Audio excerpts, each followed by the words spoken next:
But in the meanwhile, so I'm a gopher. A gopher is a Go programmer.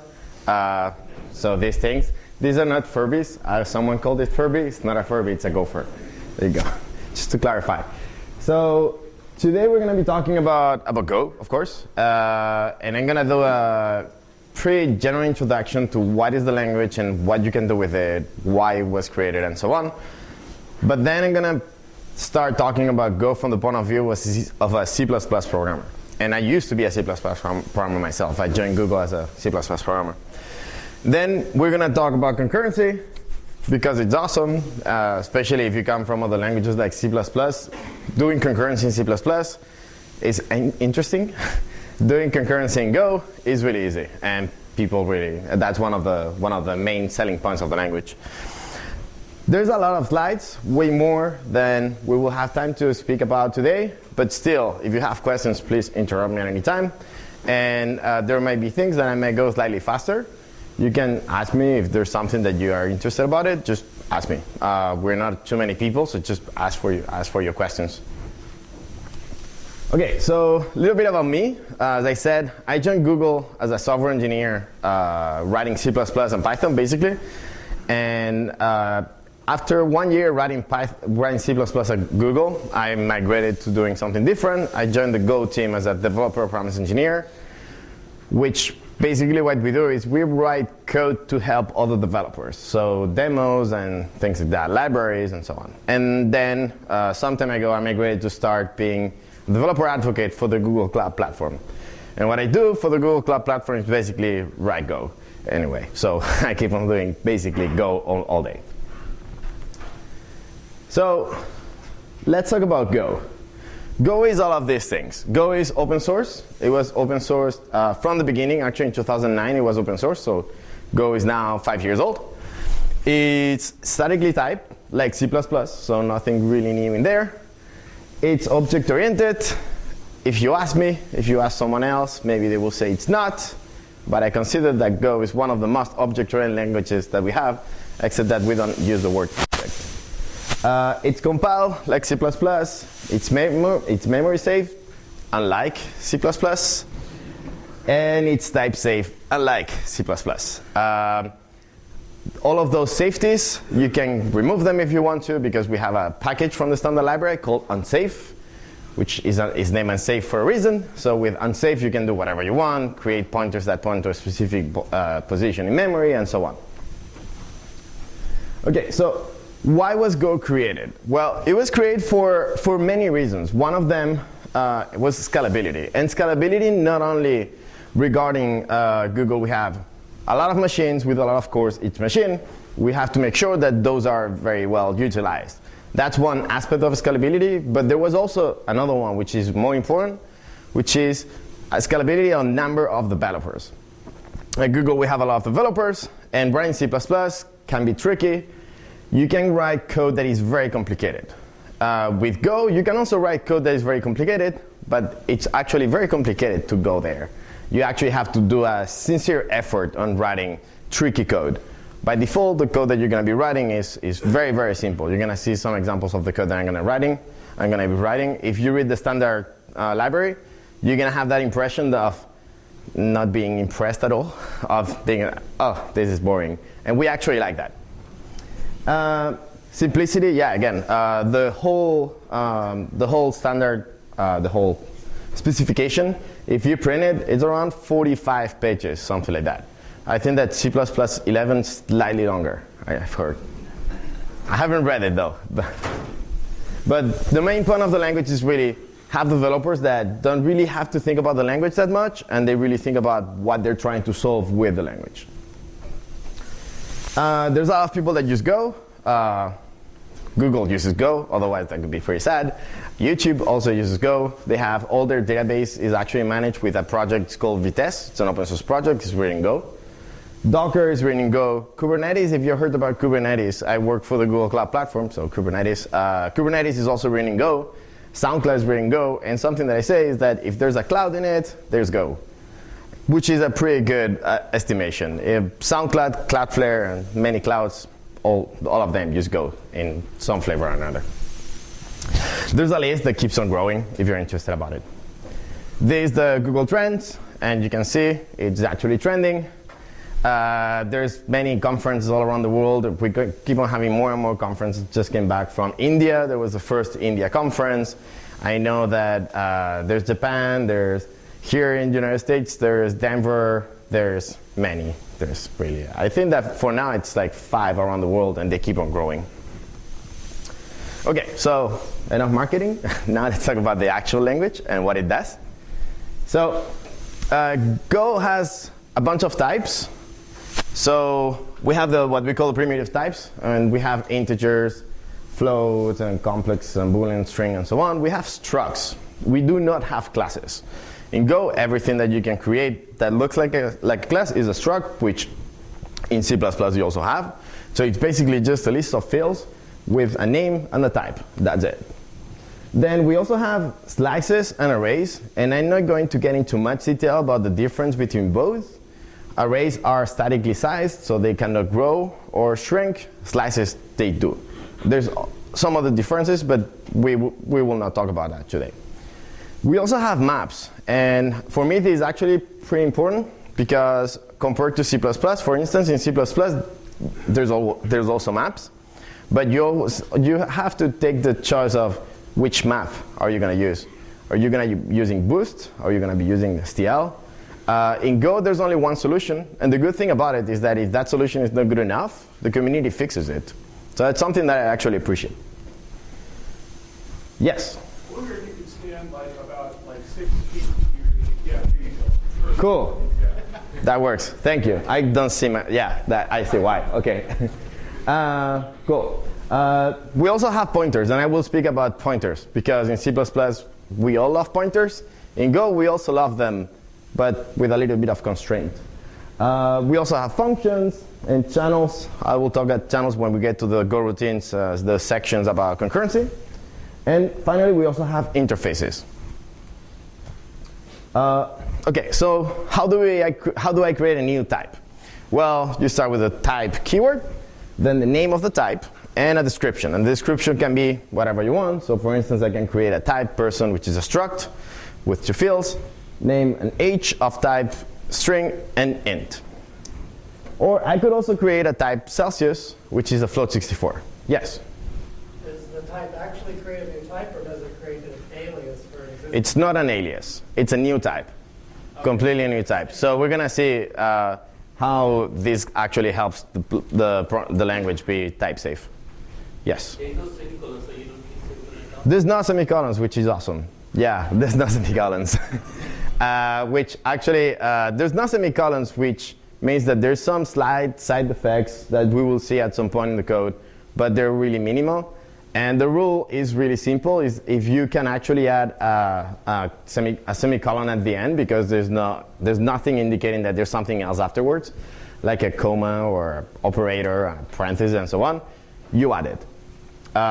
If you compare it to JavaScript, the rules to semicolon insertion in JavaScript are pretty hard. Go is really, really easy to see. Yeah? Yep. Wow, okay, cool. Yeah, so we can define new types. We can also define functions, and to define a function, we have the function, so func, the keyword func, we start always with that one. Then we have the name of the function we're defining, the list of parameters in parentheses, and the list of types we're returning. And now that's interesting because we're returning more than one type. We can return as many values as we want. And we use this very often because in Go there's no exceptions. So if you want to handle errors, you can do the same way as C++ people do, which is return something that it might be 0, 1, or something like that. But in Go, what we do is we return the value we care about, and then at the end the error. So you can return as many values as you want. So we're defining a function, sum of A and B, with both integers, and we're returning an integer. So that's, yeah? On the bottom function, you don't have a type for Q. Is that inferred? I'm going to get there in a second. Okay. So on the second part, what I'm doing is division of A and B, which are integers. And as you can see, A doesn't have a type. And it actually doesn't have a type because the way you read it is A and B of type int. So you can have as many parameters of the same type in a row without defining the type, and they will all have the same type. So it's AB return int. And that returns two integers. The first one is I always forget this word. I think it's the quotient. And the other one is the remainder.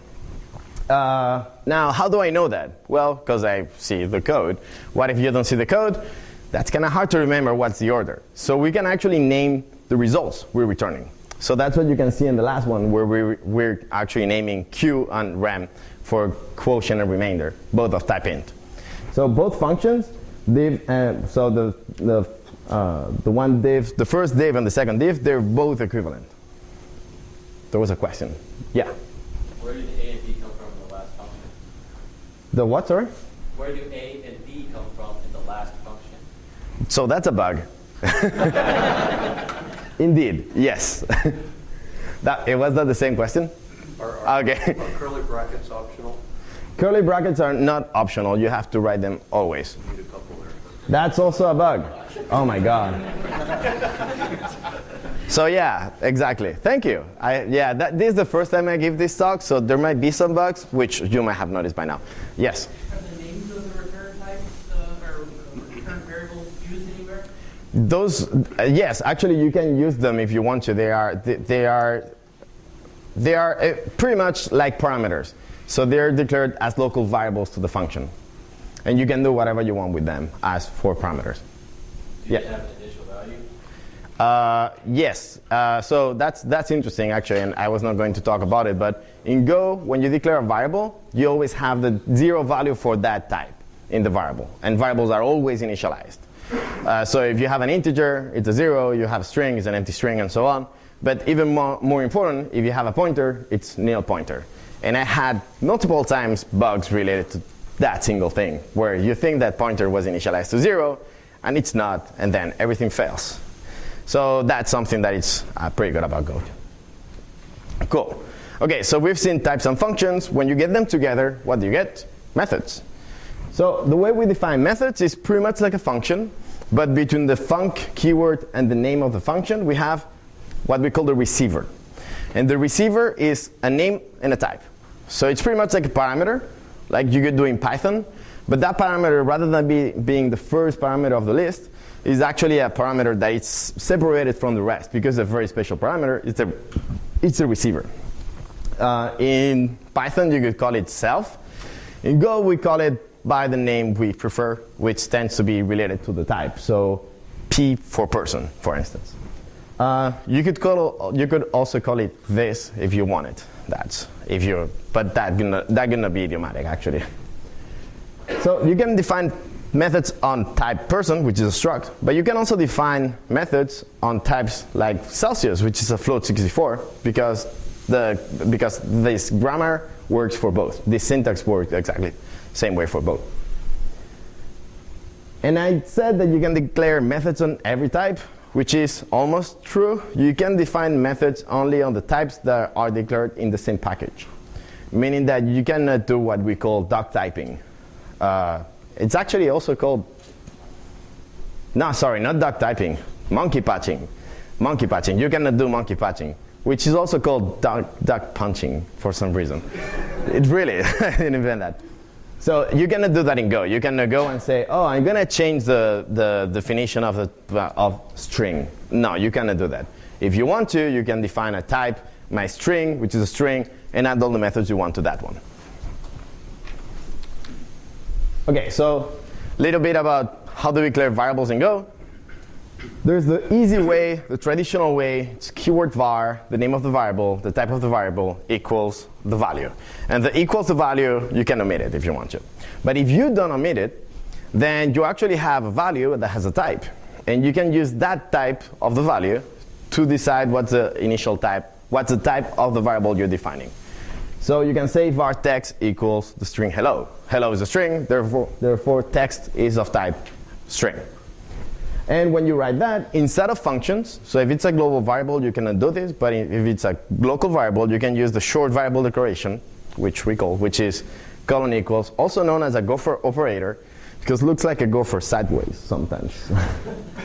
And you can also have other types. So for the types, specifically for the only types that we need something special are numeric types. Because if you have a 0, is that int 16, 32, 64? Well, it's actually int. It's a type int, which is the type of integers that changes in function of the machine you're running. So if you're in a 32 bits, that will be 32 bits. 64 will be 64. If it's a float constant, you're declaring a float 64. We don't have float. We only have float 32 or 64. So we get the biggest one. And otherwise, if you get creating a struct, well, you get just the one from the struct. So this is pretty similar to the auto keyword. Sorry? How long is an int? How long? How long is an int? 32? How long is an int? This one on my machine is a 64, but if you're running a small machine, that could be 32. So if you care about it, and there's a lot of packages like binary encoding, if you pass an int, that will complain. It's like, no, you cannot do that. You have to choose between 32 or 64, or 8, whatever. And as I was saying before, types, when you define a type, is actually a new type. It's not just an alias. So if I define Celsius float 64, which is the good way of doing temperatures, and Fahrenheit float 64, both are temperatures, I can then define two variables, freezing, which is Fahrenheit 32, and boiling, which is Celsius 100. And if I try to add them, that doesn't work because it doesn't make any sense. So if I wanted to do that, I actually had to write something like freezing plus Celsius of, no, like freezing plus Fahrenheit of boiling, and then all the computation to know what's the temperature of Celsius to Fahrenheit and so on. So the compiler could complain about that, and you can notice that you're playing with two different temperatures that should not be operated together. Integer something equals a Celsius something, that's okay. And you can go mangle that integer thing for a while. Yeah. And then you can say some Fahrenheit thing equals that integer. Yeah. Yeah, so what I'm doing here is the Fahrenheit of 32, that's actually a type conversion. So I'm converting the constant 32 into the type Fahrenheit. And now what I have, freezing is of type Fahrenheit. The same way, boiling is of type Celsius. And they're completely different. And even if I wanted to add something like now freezing plus 2, I would actually have to change it to the, well, actually that would work because constants are typeless. Constants are really special. But if you're managing only variables, that you don't have type conversion, implicit type conversion between types. Yeah. Yes? You don't even have conversion for simple binding, like adding int 8 with int 16? No. No, because that could be a bug. We've seen bugs because of that kind of things. So we don't allow it. Yeah. Yes? You have operator overloading? No. We thought about it, and it might be added at some point, but it's not something that we have for now. The problem that we have with operator overloading is that it can hide complexity very well. It's useful when you're writing programs, but at the same time, you can do something like, oh, that's a dot. And it's like, yeah, that's a cubic operation. So these kind of things can be a little bit dangerous. So we don't have it for the moment, at least. Yeah. Yeah. That's a oh, no. No, you could actually define a method to Celsius on the type Fahrenheit. Yeah. So you could call boiling dot to Celsius. So where it says and the variables, are those constructors or are those conversions? Or? Those are type conversions. Yeah, those are just simply type conversions. 32, if I didn't add that, freezing and boiling would be both of type int. And I don't want that, so yeah. Okay, so now we're gonna talk about, now we've seen the basics of the language for now. And now I want to talk about pointers and memory allocation, because it's something that we do very often in C++, especially memory allocation. There's a lot of books about it. So how do we do it in Go? So in Go, we have pointers. So you can declare a variable, and you can get the address from that variable using the ampersand operator. Then you can go back to the pointed value by using the star operator. So pretty much like C++. But you cannot do that thing there and add 4 to your pointer to go to the next value. That's not valid. You cannot do that unless you use the unsafe pointer, which is a type which is part of the unsafe package again. And you should not use it in general, but if you want to, it's something you can do.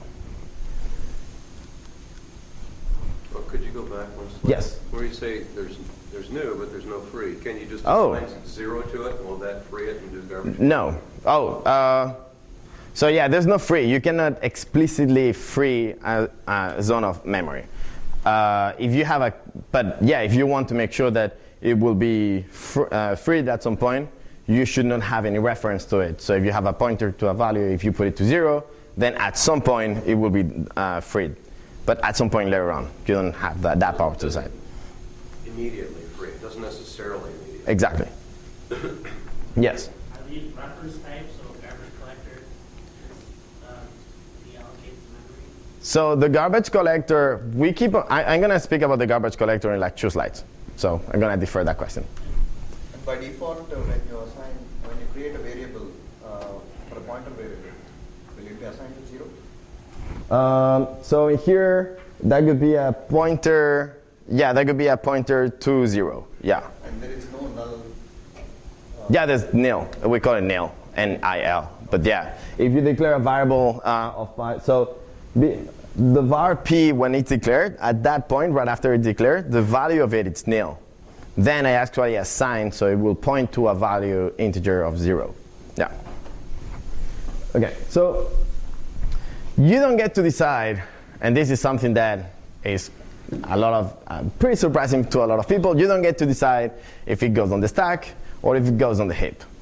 You don't choose that. The compiler does, and it does it by doing escape analysis, which might be surprising, but it's really important for when you're doing concurrency. Concurrency, thanks to this kind of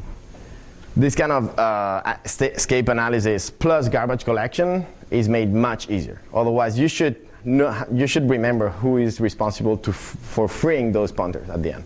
So this is actually pretty important.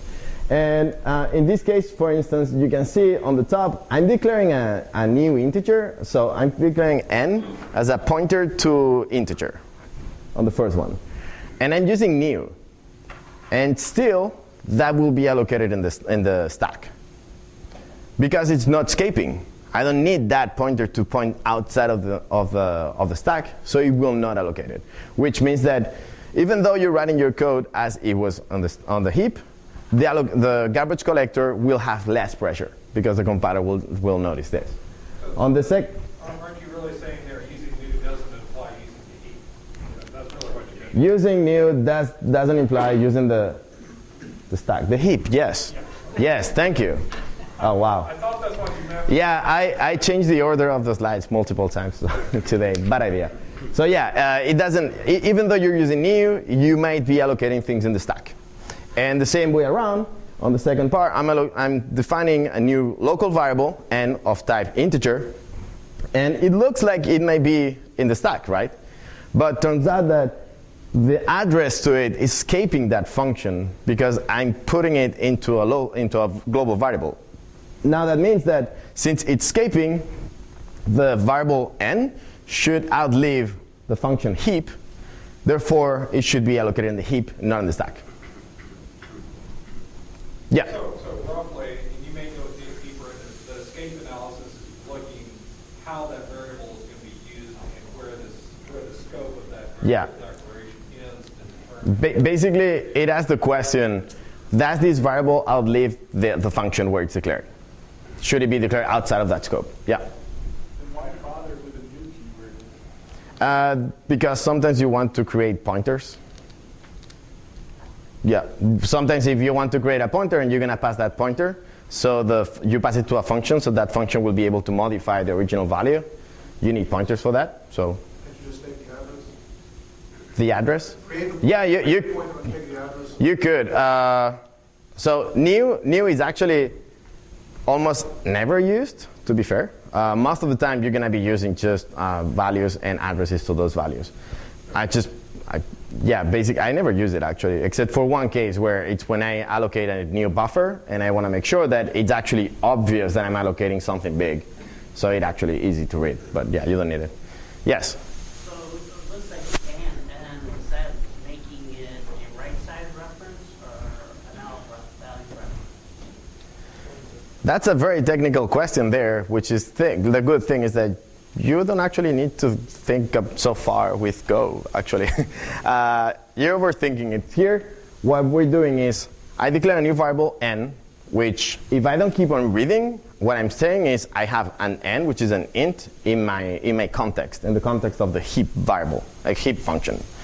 Now, if I read up to here, the n variable doesn't outlive heap, so it's allocated in the stack. Now, if I continue, I see that I'm actually getting the address. So now I'm pointing to that n from somewhere else, and that somewhere else outlives the function heap. Therefore, that variable that is pointed by the thing that it leaves it should also outlive the function. The same way, you can also return a pointer to a local variable, and that will just work. Yeah. Do we have a static? Yeah. So how does inline in this case? How does it inline code? Yeah, when you inline functions, you suddenly the semantics change to your stack now. So. Go doesn't inline a lot of code, and definitely doesn't inline it if the semantics change. That's for sure. Yeah. Do we have a static keyword? Sorry? Static Static what? variable? No, we don't have that. That's a global variable if you want to have static. Yeah. Yes. Suppose I'll call him once, modify the value of g, and I call him again. Is it going to assign it to a new pointer, or is it still going to be the same? It could keep on assigning new values to the pointer g, so the g value could keep on changing, and the different instances of n that are allocated at every call of heap could be garbage collected later on. So you can call it to be set up before. Yes. Yeah. Yes. You'll have nested functions. Yes, it does.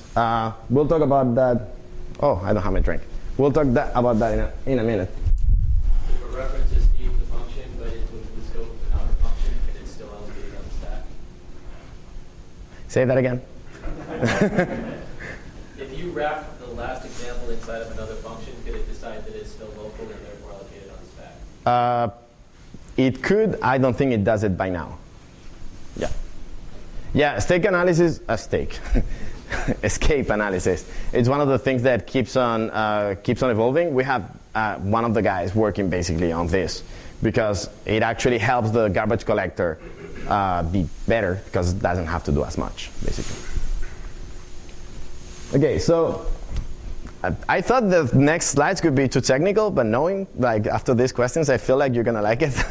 So, like, okay, so how I actually care about this. I actually care if it is allocated on the stack or on the heap. I do care, and I want to know what it's doing. Can I do it? Well, yes. And in Go, if you call the tool 6g with -s, that will compile and generate the code, and you can see. Then in here, lines 6 and 7, it's not doing anything really fancy. This stack allocation, it's already there. It's just putting some values to the stack, and that's it. While the heap, it actually has that runtime new object there. So you can actually see the allocation happening. So if you actually care about it, and when you're doing, if you're running a program and you see that you're allocating too much, this kind of analysis can be really useful. Yes? How do we do it on million lines of code? With a tool. Yeah, you can write a tool that does this analysis, and actually pprof does it very well. Pprof works with Go and does pretty much this and allows you to find out what function is allocating too much. Then you can do this kind of analysis with a function and then go through the function and understand exactly what it's doing if that's what you want. Like inline assembly or something. It's actually Plan 9 assembly. It's what? Plan 9 assembly. Yes, because Rob Pike and so on. But Yeah. it's inline inside Go. Or Sorry? Is this a disassembly of Go, or is this just? This actually, rather than generating directly the binary code that you create, there's actually a different tool that it's generating that, but it's basically a different backend for the compiler. So at the end, you generate slightly different, and that it displays it as Plan 9 assembly. But it's exactly the same compiler. So yeah. Cool. So a little bit about garbage collection. So Go is garbage collected, as you all know by now.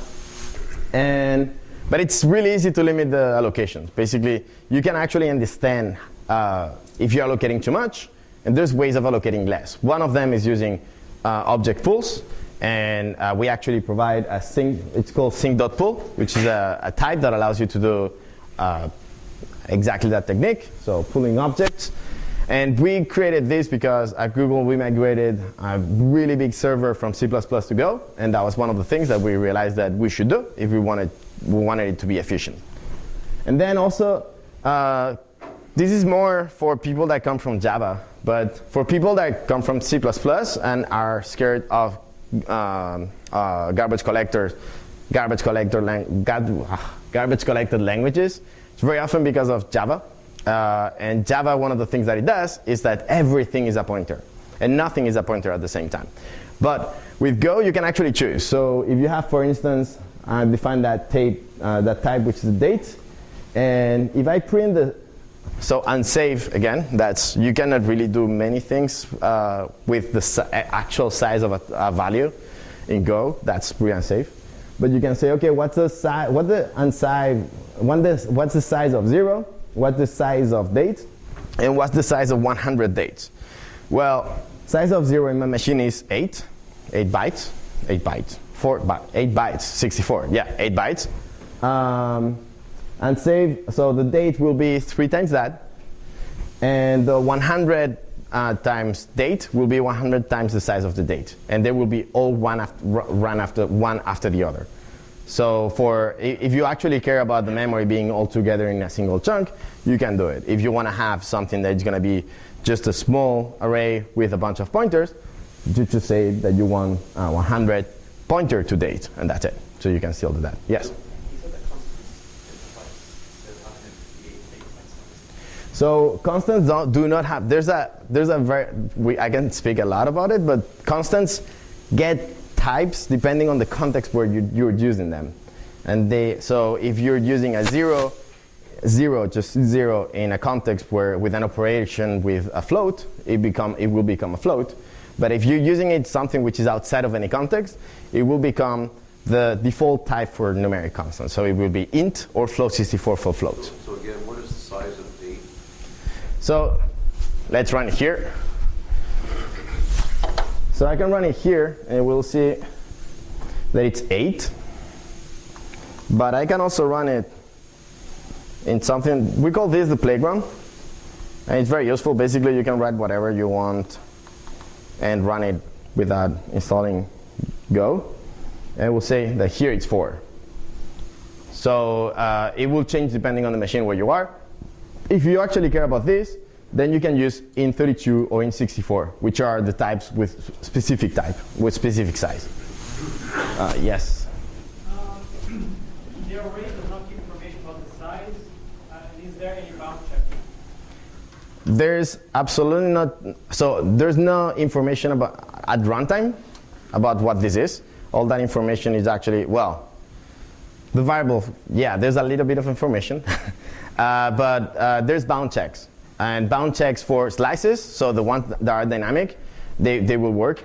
Bound checks for for arrays, they are also always done. And if you do a bound check on an array with a constant, so if I try to get the element 200 of that array, that will be a compiler error.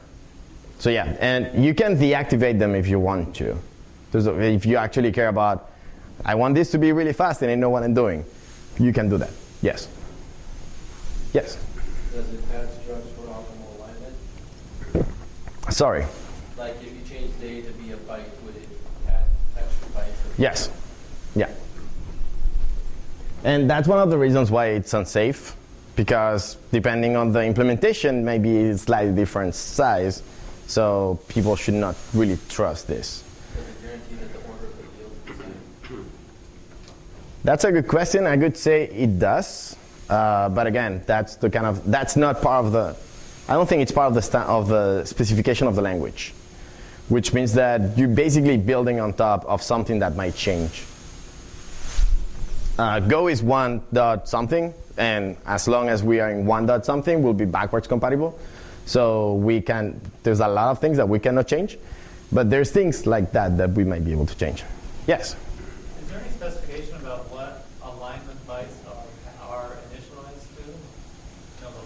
No idea. I could say 0, but I don't know. I can try to find that out later and ask you and answer the question. Yeah. Okay, so there's way more about garbage collection, and if it sounds like you actually care about it a lot. Well, there's about Brad Fitzpatrick gave a talk about how we migrated the download page for Google from C++ to Go. What was the experience? We ended up with something was, I think it was less than half of the lines of code of C++ with and using less memory, surprisingly, because basically we're using a lot of pool objects, object pools, and so on, and that actually reduced the quantity of memory that we're using. Yes? Can you say something about deterministic finalization? Like finalizers, like in Java, so call this when that is being released. There's such thing. We don't use it at all, but there's such thing. The problem with that, if you're writing code based on that, is that you're writing code based on the hope that the garbage collector will run, and that's not guaranteed. So, sorry? Oh, finally blocked. Oh, okay, that was a completely different topic then. So are you talking about when to execute something when a pointer is freed? To execute something when the scope is left. Okay, so what we have is we have the defer statement, and I can actually probably show it in a second. So, by the way, this is a tour, and it's awesome. I mean I did it, but but it's I think it contains a lot of information that you might be interested about. So this statement here, defer, what it does, it actually says execute this at the end of this function. So this prints hello world. And we use this really often, and it actually stacks it. So what we do very often is open a connection. If that was a successful thing, defer closing it. Then open the file. If that's a successful thing, defer closing that file. And at the end, you will get to the end of the function, the file will be closed, and then the connection will be closed. So that's how we do basically smart pointers. Instead of smart pointers to free resources, what we do is we use defer. Yes? Is it the end of the function or the end of the scope? The end of the function. I haven't created the scope in there. The end of the function. Okay. Yeah. So if my file hello is escaping the function, I want to close it long after the function is gone, how do I guarantee that it is actually closed? You should actually document that, and people should call close at some point. That's what they say about C++. I mean, how good you do it with C++. With C++, you could run into the same problems. If you actually want to solve that kind of issue with the language, you should use Rust, and then you're going to end up with a lot of different versions of pointers. So different solutions. One is trying to solve the problem completely, Rust. The other one is, this is a very hard problem to solve. If we actually try to do this, the language is going to be really hard, which is Go. So 2 different tactics, basically. Let me go back to the talk. Cool. And we actually have one guy working full-time on the garbage collector. And we are adding things like limiting the maximum time that the garbage collector can spend per period of time. So basically, we can say, I don't want the garbage collector to use more than 10 milliseconds out of every second. Things like that. You can actually create that. So that's going to make things easier for game developers and things like that. But then the problem is that you could actually run into the point that you're allocating faster than you can actually free. So there's a new bunch of problems that appear because of that. There's a document that explains that in a lot of detail. So it's right there. And I will share these slides later on. So if you want, you will have all those links later. Cool. OK, now something easy. Inheritance versus composition. In a lot of languages, you have both options.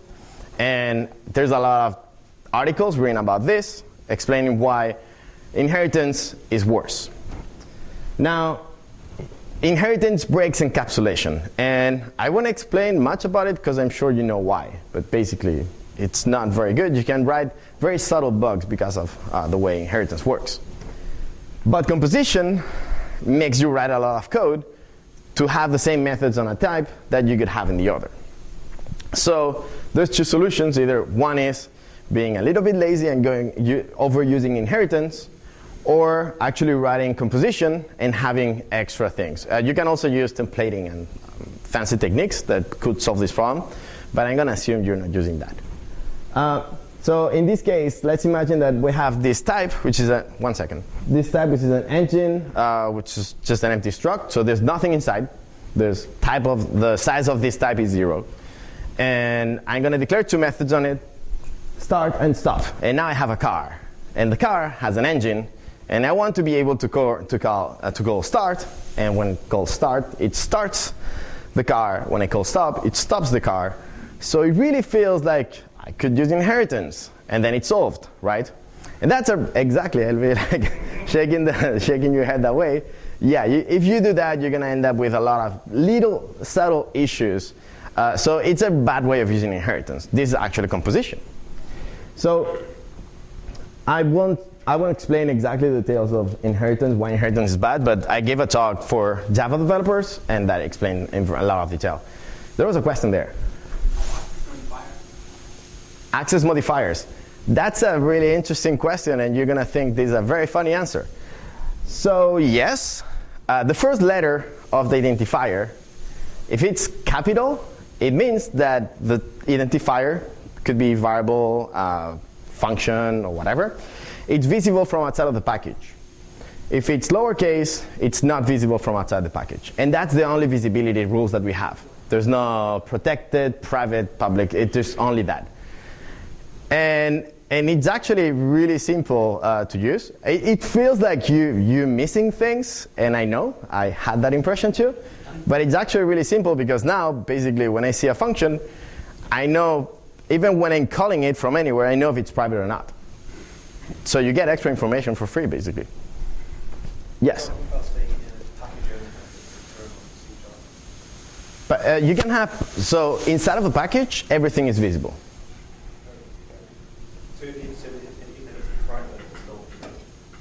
Inside of a package, everything is visible. We don't have classes. So there's no visibility inside of a class. That doesn't exist. So we just have methods and types and so on, and you can have. No, we actually provide, which is a very funny thing. You can actually write code in Chinese, and I've done that just because I thought it was funny. Yeah, that's the problem. So I've actually seen code written in Chinese, and what they do is they start with so Chinese by default is uppercase. So what you do is you start with an underscore, and then it's lowercase, and it actually works. Yeah. So if you're writing code in Chinese, maybe you should reconsider what you're doing before, but you can do it. Yeah, and I've seen actually the first slide of the tour starts saying hello and world in Chinese. So yeah, you can do that. Cool. So going back to the question, what do I do here?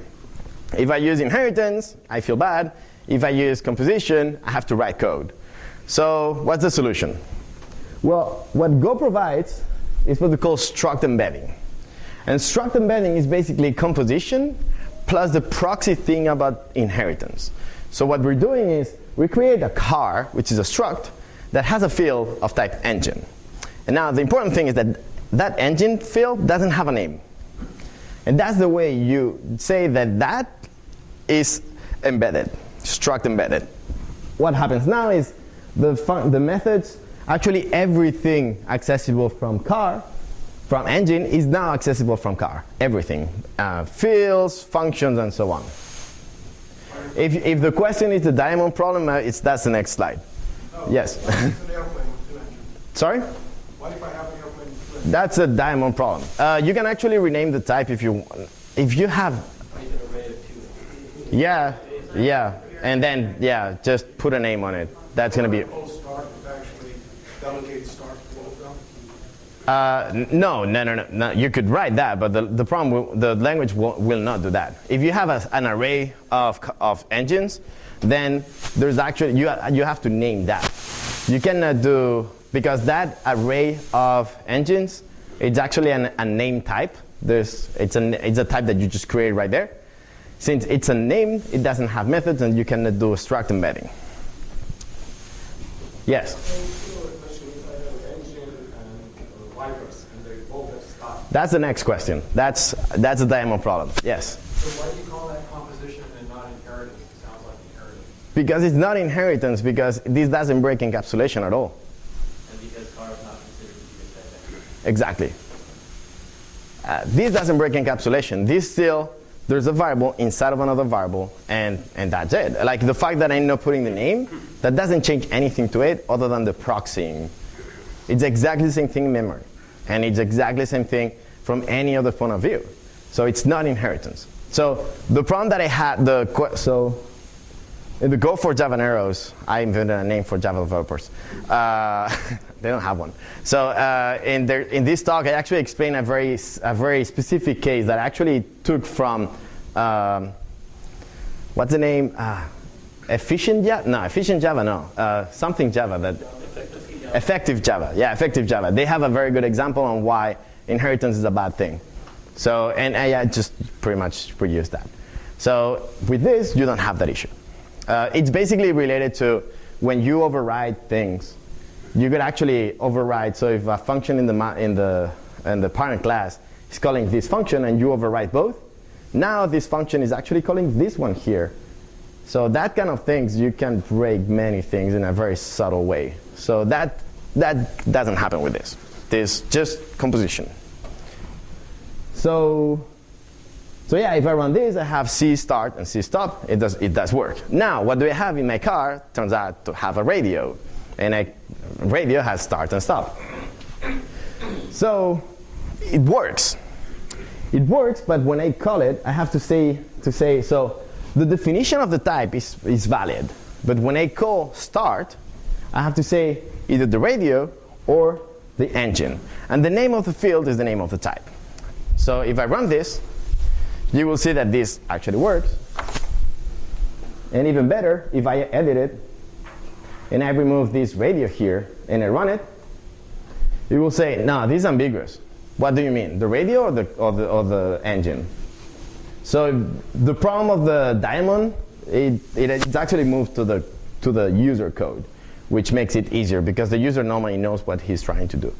If you want to specify something that overrides this, you can still do it, and you can define a method start on the type car that will start maybe both or something like that. You can define things. Yes? If you change engine to be private type by lowercase, would that remove the ambiguity? No, because start and stop could be uppercase, so they're still visible from outside. You can do struct embedding of private types as, yeah. Well, actually, non-exported types, that's the technical name we use. Yeah. Cool.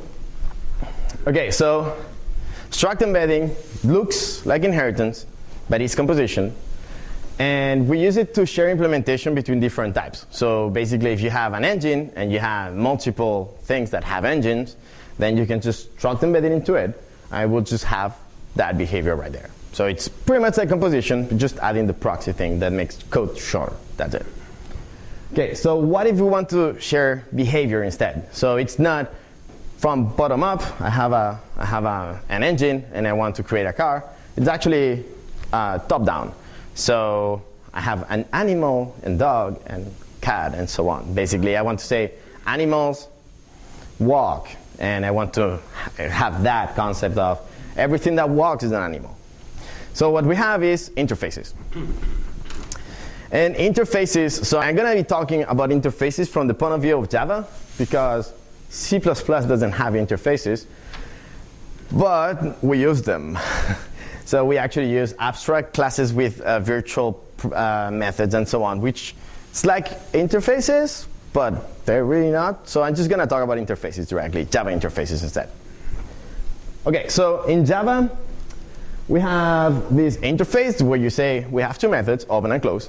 In Go, the equivalent thing could be an interface with two methods, open and close. Slightly different, the methods could be uppercase because I want them to be visible from outside. And also in Go, our interfaces tend to be really tiny, so we just add ER at the end of the method to make. So if it's an open, it's opener, read reader, open. I see if it's an opener and a closer, it's an open closer, not a switch. It's something idiomatic. Cool. So what's the difference? Yes. So No. So, no. Interfaces don't have implementations, and structs have methods, but they don't necessarily need interfaces. Structs are concrete types. Interfaces are abstract types. And I will actually talk about how they match together in a minute. No, what I mean, you don't have to describe a sign before defining it in that class. No, you don't. No, there's no header files. There's no .hgo or something like that. No, we don't have that. Okay, so the difference is how they implement it, and that's a very funny joke. So the way they satisfy it, in C++ and Java, you have to actually satisfy it explicitly, saying this type implements this thing. Or in C++, you could actually extend that type, right? In Go, it's implicit. So in Go, the way it works is if your type has all the methods of the interface, you can use that type as the interface. That's it.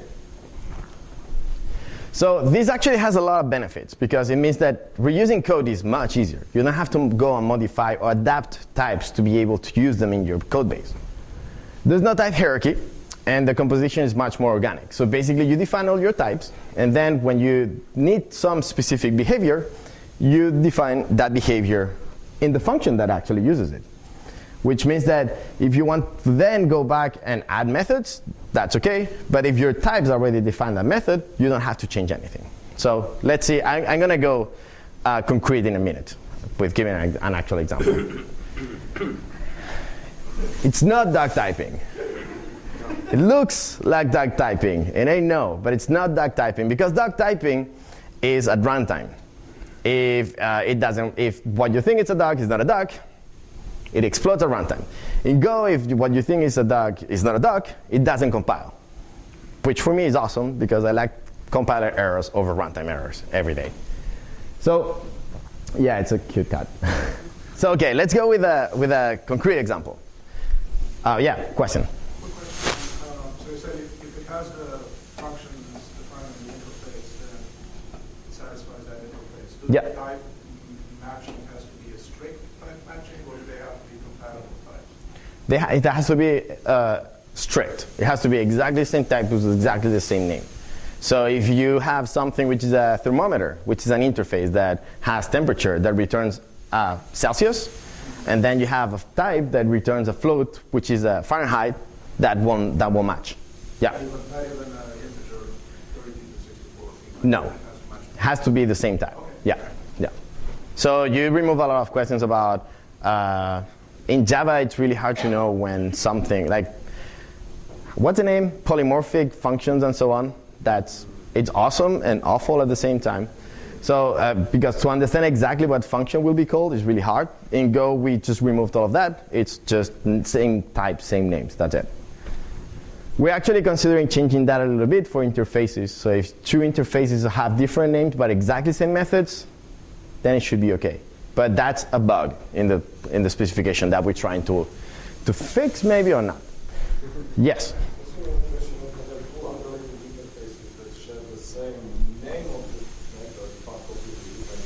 Yeah.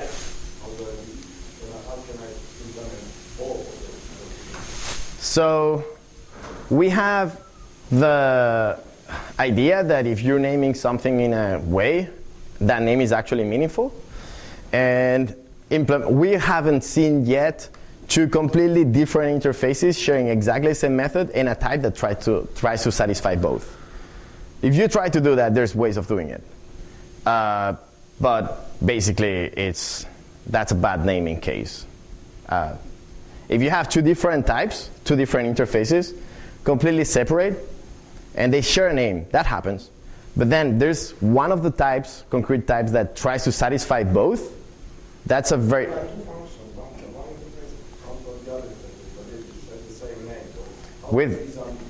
If they have exactly the same... I don't think you could do that in Go. In Go, you could not do that. That's limited. Go has limitations. Yes.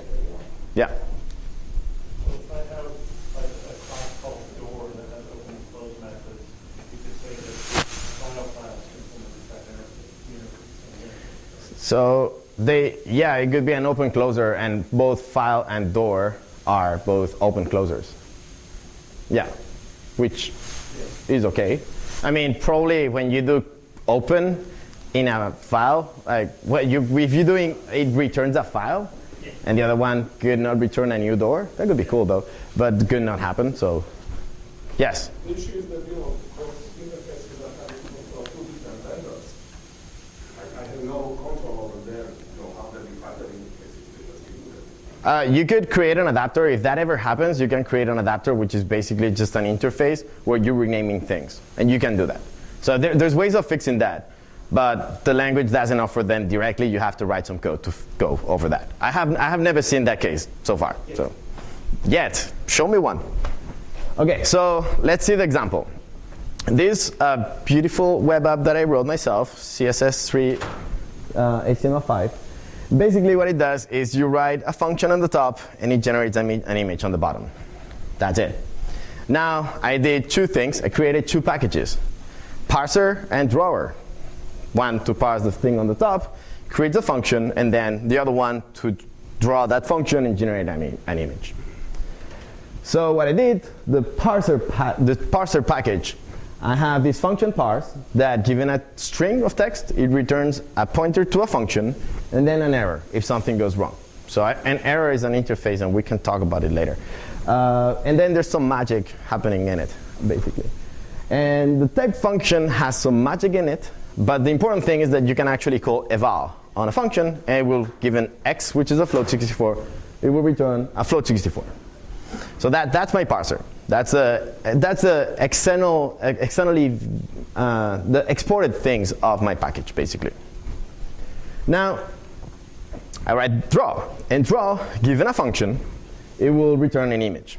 And there's actually an image type in the image package, so that's why it's image.image. And what it does, it goes through a lot of, so all the x, and it just calls eval and prints the y, and then there's image magic to generate an image. Okay, so now what's the problem with this? The drawer depends on the parser. And if I want to test my image generation, I cannot easily, for instance, say, generate a sinus function. To do that, I actually have to go and find out how do I do that in parser, right? So all of a sudden, both are codependent. So that's a problem. How do I break this? Well, what I do is on the drawer function, on the drawer package, I create that type, evaluable, which is an interface that has the method eval that, given float64, returns a float64. And then draw, rather than getting a pointer to parser.func, it actually gets an evaluable. And that's it. I don't have to change anything else, because parser.func has that method already, so it already satisfies it. So I just broke those dependencies. If you try to do that in Java or in C++, you could need a common package somewhere. Could be either drawer depends of parser, or parser and drawer depend of some common package that defines the type function. Yes? In C++, you can do everything with a template, though. So that's a tricky question. Yes, I mean, templates, actually, yeah, that's a good point, because C++ templates are duck typing, actually. So it's very similar to this. Yeah, you could do that, yeah. But then you could have templates. So there was a question there? No? Okay. Okay, so now we're going to talk about cool things of interfaces and composition. The first one is, when you have struct embedding, we were doing struct embedding of a concrete type, right? So if I have my type person, I can create my type employee, and basically I can have my employee now has first, last, and age. So I'm just doing struct embedding. Now the thing is that, what if I want to export part of it? Or I actually don't want to export any of it. I just want to export something that allows me to get a name. What I can do is I can create a type namer, which is an interface with one method, name, that returns a string. And now I add my method name to employee, to person. That's wrong. That should be person. And then the rest of the code keeps on being the same. Now, the important thing is that this part here, it still works because what we're doing is we're putting the value of person inside of employee as a namer. And the person satisfies namer. So everything works. This is really useful for when you're doing things like you have a type that has a lot of things, like a connection, has a lot of methods, and you want to export onto your type only open, or read and write. And that's it. You don't want to export anything else. What you could do is you define the struct embedding of a read writer, and then the value inside could be a connection, because a connection is a read writer. 1 second to think about it. Cool. Okay. Now, this is pretty awful. Oh yeah, question. If you embed an interface containing a method with a multi-valued return, how do you refer to the elements of that? Say that again. You embed an interface with a method that contains an anonymous multi-valued return. How do you refer to each of those elements? You don't, actually. The name of the parameters and the returns are not part of the signature of the function. So the interface essentially becomes equal, right? The interface becomes... if you return... let's answer that question later. Yeah. Okay, so let's see this code. What I'm doing is I'm passing a connection, and I'm reading from the connection into a buffer, and I'm checking if that actually worked. If that worked, then I compare what I read to the password, super security. And if it's not password, then that's the wrong password, and I just return an error saying, no, you cannot do this.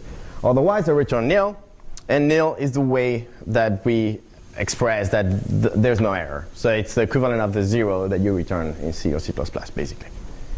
Now, how do I test this? Knowing that this is a type connection. It's an interface that can do a lot of things. So I'll read, write, close, local address, remote address, set down, a lot of things that you can do. Now, there's a way, which is I'm going to create a fake connection.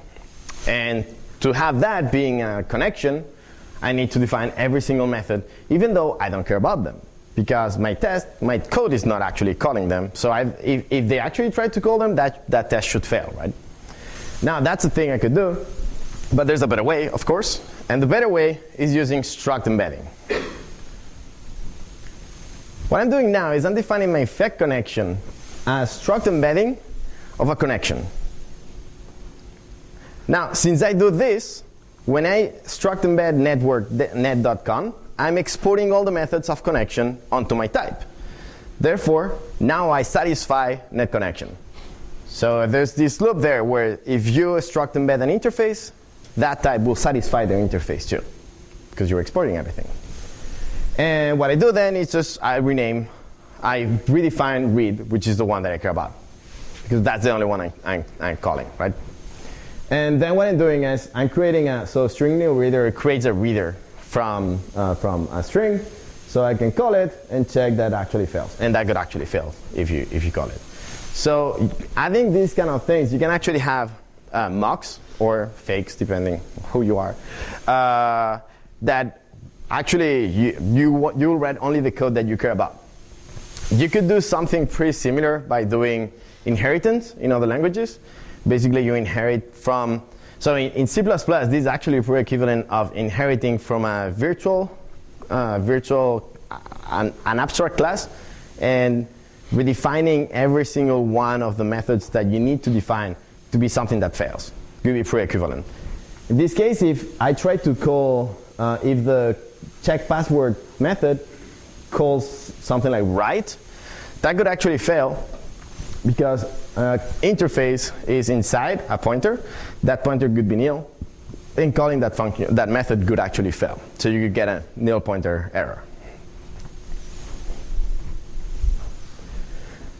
Okay, so there's really cool things that you can do. And Go has a very simple type system, but still you can do really fancy things. There's things like you can actually make an interface that no one can satisfy other than yourself. You can do things like that, which are pretty cool. And I'm not going to talk about how exactly, but that's kind of fancy things that you can do. Okay, so let's talk about concurrency. This is the last part. This being super long, though, right? Okay, I don't know. I don't have a watch on me. Okay, so concurrency. So let's talk about concurrency. Concurrency in Go is based on two concepts: Goroutines and channels.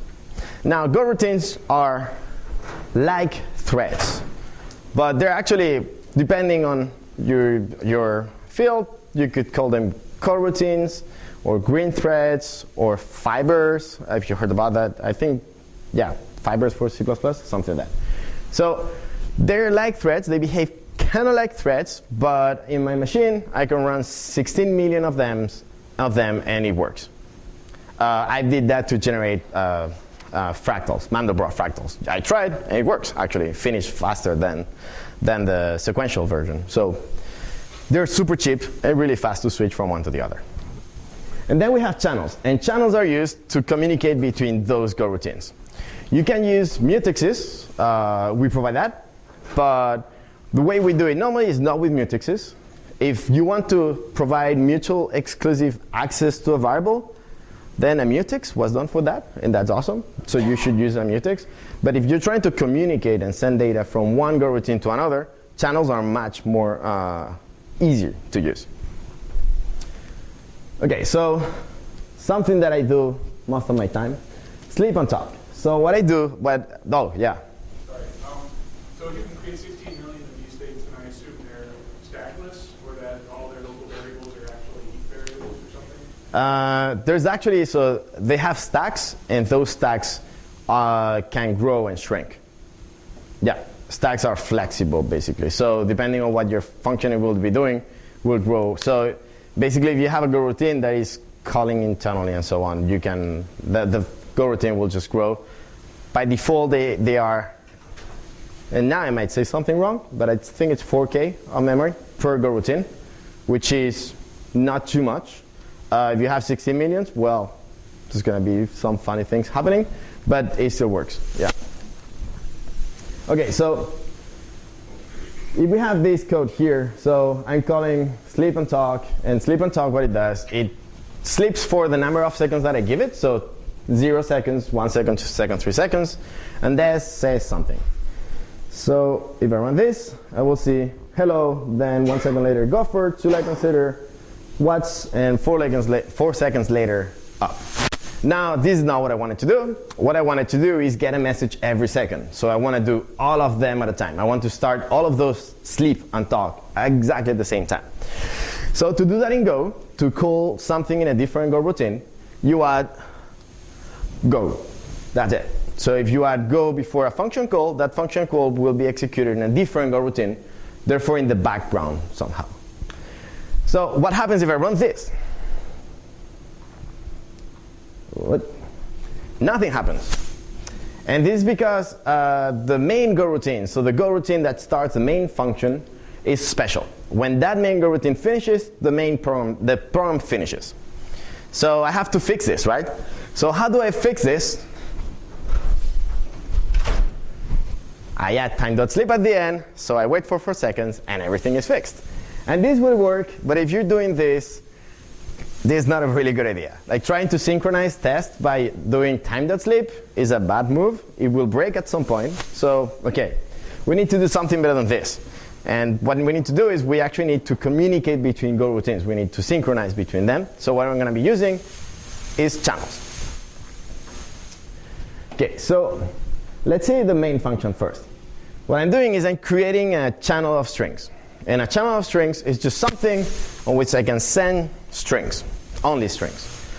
There's two main operations in a channel. One is to send something into the channel, and the other one is to receive from the channel. So now I'm going to call every single one of those functions with Go, and also passing the channel to every single one of those functions. So the function now what we will do, it will sleep, and then rather than printing the message, we'll send the message to the channel. Now, if you send a message to the, so on the other side, the main Goroutine, as soon as it's done scheduling all of those, will arrive to this for loop, and it will try to receive a value from C. If you try to receive a value from a channel and there's no values in there and no values coming, you will block. So that's a blocking operation. You will block. Now, if you try to send a value into a channel and there's no one receiving, you will also block.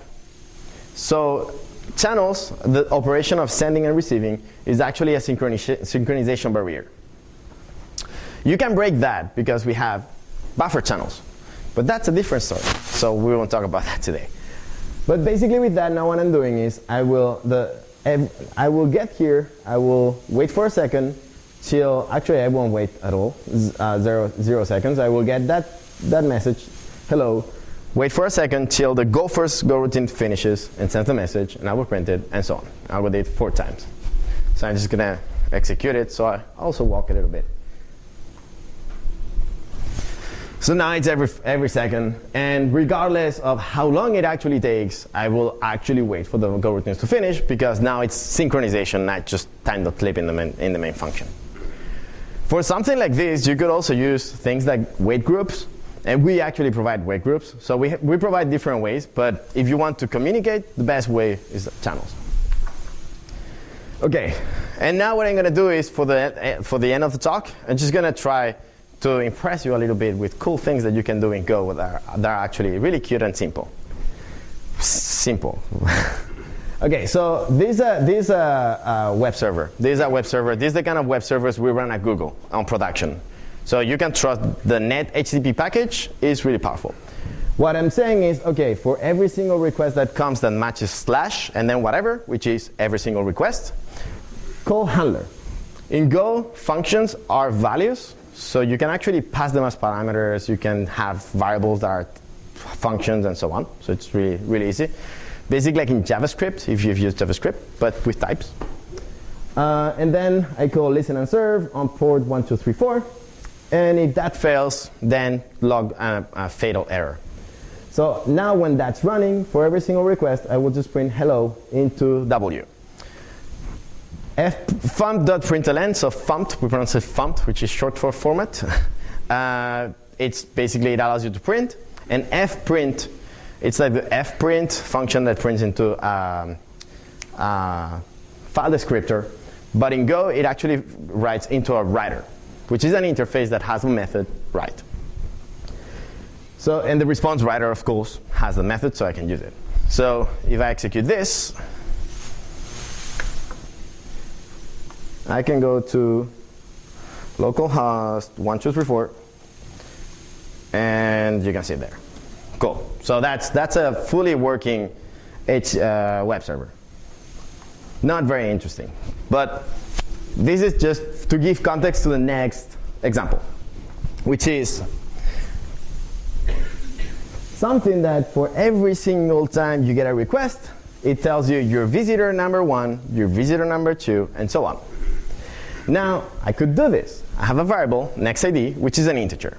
And what I'm going to say is, well, every single time I have a request, I will print nextID, you got number whatever, and then increment the number. Now, if I do this, knowing that every single one of those requests will be handled in a different Goroutine, this is what we call a data race. And we have methods to detect this. We have dynamic data race detectors that will allow you to, when you're testing this, it will fail. But I'm not going to run it because it actually works, because I'm not able to test it that fast. But if you actually had this in production, you could run into issues. So let's fix that. We have a bunch of different Goroutines. They're trying to communicate. We're going to use a channel. You could also use a mutex in this case, but I'm going to use that channel. So what I do is nextID now is a channel of integers. And rather than just getting the variable, I get the next value from the channel. And now I need a function that will put values into nextID. And that's everything I need to do. Now I need to actually start the counter function somehow in the background. So that's how I start go counter. So now if I execute this, there's an actually thread safe web visitor counter, basically. Yes? So is the atomicity of a channel at the type level?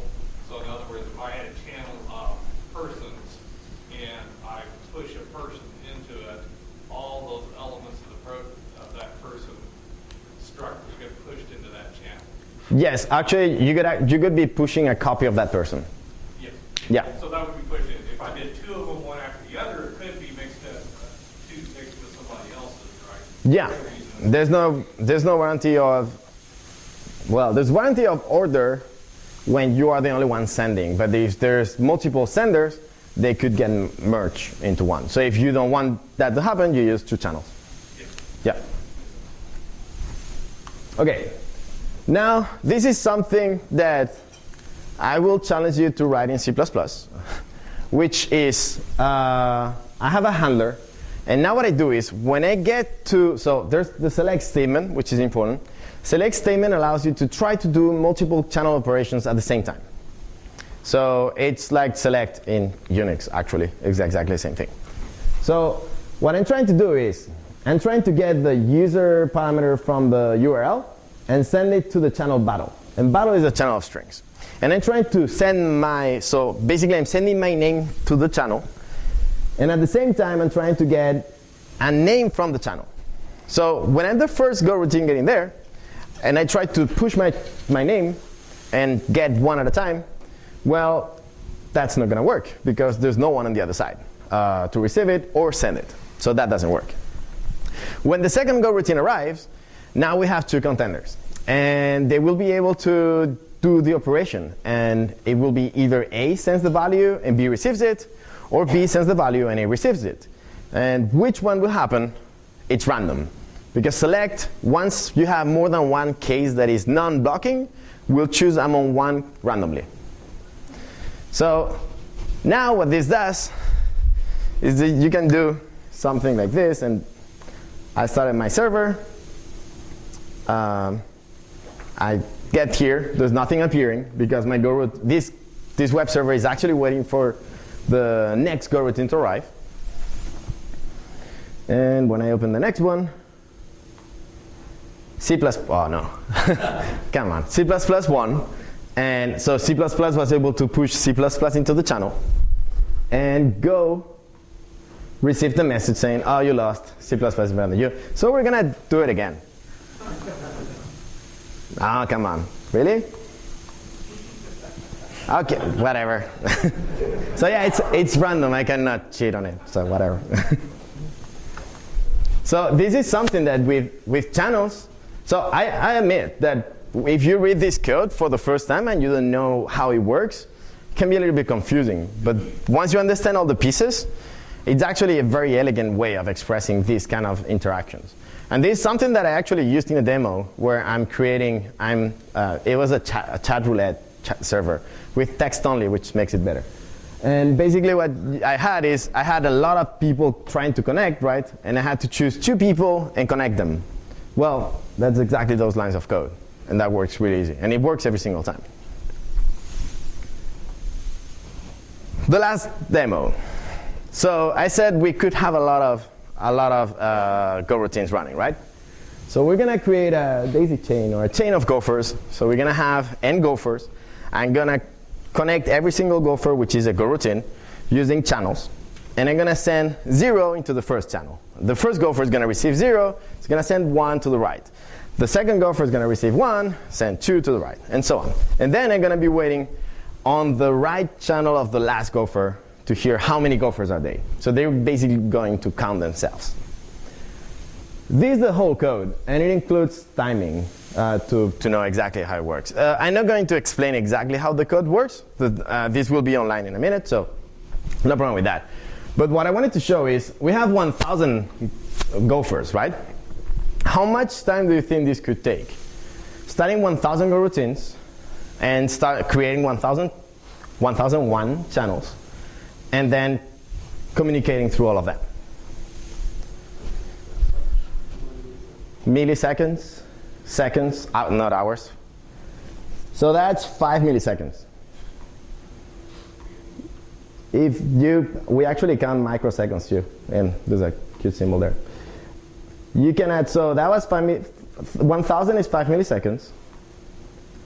10,000 is 160 milliseconds. And if I want one more, should go around 1 second and something else, 2 seconds, that's 47. These using only one CPU though. I'm not using, if you have more than one CPU, this could actually be faster. Maybe not, because this is actually not very parallelizable thing to do. Yeah, but basically this is why I could create a 16 million pixel image that sequentially took me 25 seconds to finish, and starting 26 million pixels, which is a really bad idea, by the way, don't do it. But starting one single Goroutine per pixel, it actually finished in 16 rather than 25 seconds, using 4 CPUs that my computer has. Yes? It will do that, and it will also migrate Goroutines from one thread to another if one of the Goroutines needs to do blocking operations. Yeah. Yes.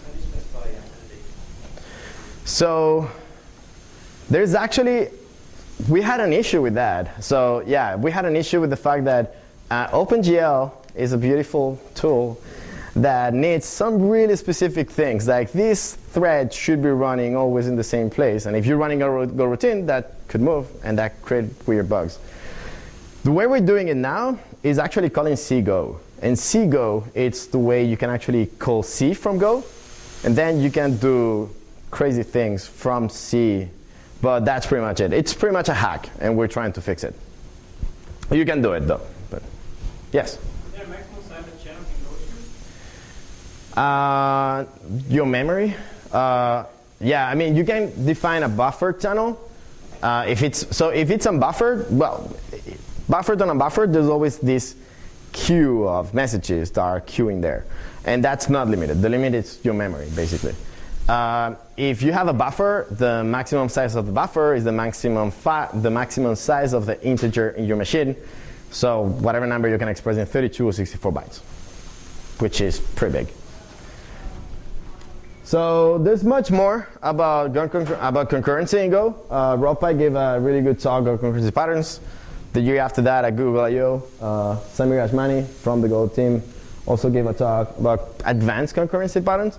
There's really interesting things in there. And finally, there's a talk which is not really that technical. It's more about the philosophy of the thing, of what is concurrency and what is parallelism, the difference between both.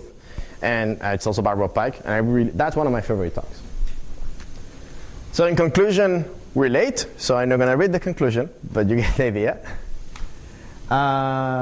If you want to learn more about Go, there's the Go Tour. So that's one of the tools that I showed with Defer, so you can learn a lot of things without installing Go on your computer. Then golang.org is the page where we have all the documentation. Golang Nuts is where we keep our mailing list. Our mailing list is very friendly, which is something that we're really happy about. You can ask any newbie questions that you want, and the worst thing that you will get is just a link to the FAQ. That's the worst thing you're going to get. And then that's where the slides will be. They're not still there, but they will be there at some point. And I will actually send an email to Lloyd, so make sure that you all get them. We'll post them on our normal. Cool.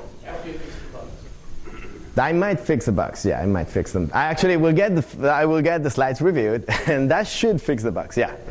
And so that's it. And questions? Yeah. I don't see any IDE there for development. So I don't like IDEs. That's no. So I'm just giving the context. I don't like IDEs, but I don't like Emacs. Okay, so Emacs and Vim work really well for Go. Most of the Go team uses them, or Acme from Plan9. There's also Sublime, so Sublime Texture that has a very good plugin. That's the one I use, Sublime Texture. It's not really an IDE. It's more about you're able to navigate and so on, but you don't have a screen with all the tabs and so on, like Java could do. There's also Atom that provides very good plugin. And finally, there's IntelliJ IDE that works really well, I've been told. And I think this is confidential, but there's something coming in there. So basically, there's a company, which is not us, that's why it's confidential. If it was like, we do everything open source, so we don't have confidential things, but there's other companies that do. And someone is creating a new support for IDE for Go. And which platforms do you support? Like compiling all platforms? All of them. And if we don't, just ask for it or do it. It's an open source project after all. Yeah. ARM, Raspberry Pi, or whatever you want to do, they're basically support all of them. Yeah. Yes? Do you support shared libraries? No. But that's one of the things that we are actually working on, because so we have recently we've been working on support for Go on Android, and not only Go on Android because that worked already, but Go calling the NDK, and also Java calling Go. So we're working on that, and there's that document that explains all the different options, and we're working on some of them. That's gonna take a little bit long time. We don't support so far. You can call Go from C from Go with CGo, and you can call C++ from Go with Swag, almost there. And if you want to call Go from C, you actually have to cheat and call Go to C, then to Go. Because the problem is that Go has very different memory settings, and the way we organize stacks and so on is slightly different. So we cannot start in an environment that a C program started. But we're fixing that. Yes? You talked about a lot of projects moving from C++ to Go. In Google, do you have anything from Java to Go? But Google also has Java code base. Yes, they're confidential, but yes. And there's a lot of, so internally at Google, we have a lot of people migrating from Java to Go and C++ to Go. Those cases are basically, Google is a very big company. And when you do that, it's basically for one reason. The code base that you have, you hate it. And you want to rewrite everything from scratch. And then you choose a different language, and you won't reuse code, that's for sure. So we do that, and that's the case with download.google.com. Externally, there's a lot of people migrating from other languages like Ruby and Python. From Java to Go, there's some internal things that I cannot really talk about. But basically things involved with messaging and networking and things that have to go really fast with a lot of concurrency and networking. Go is much more suited to that kind of problem than Java. So that's where we see a lot of movement. And one last question, or not.